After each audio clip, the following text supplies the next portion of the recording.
बटाटे घातले असते ते एक दीड किलोच्या जवळ जवळ असेल ना ते. आता 2च महिने आले नवीन लग्न आलंय ते माहितीच नाही काय टाकतात. टाकतात तेच. हा पण बनवलं कधी नाही. तुझ्या घरी येऊन सगळं ट्राय करते ना बनवायला. नेले का आणि मेन पॉइंट काय माहिती का मेन पॉइंट तू करत होतीस आवडीने आज मी वडे करणार. आज मी वडे करणार हे तुझा विषय होता. काल रात्री म्हणली उद्या मी वडे करणार. चीटिंग करता है तू. चीटिंग चीटिंग चीटिंग करता है तू. वड्याचे पर हाताने शिंतोडे उडवण्याचे हाल झाले तुझे. माझ्या आई असं खाल्ले की नाही वडे? काय अहो मी तर एवढे वडे खाल्ले काय सांगू तुम्हाला. कमीत कमी 12 वडे बसवलेत मी. पण त्या वड्यांचा मोबदला असं चुकवायला लागेल काय वाटलं नाही मला.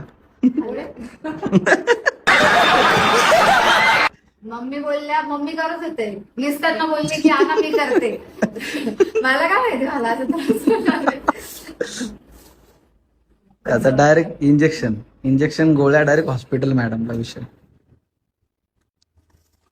आता जर आपण कोणाच्या लग्नात गेलो समजा काय आणि तुझ्या आता फक्त कुळकुळ दिला तर तू डायरेक्ट चले एक काम कर 200 रुपया दे और 50 रुपया काट ओवर एक्टिंग के वजह. सिरियस करायचं. आज होईल का मी डायरेक्ट 500 रुपये रोज आहे कुळकुळाला. मला नको. 500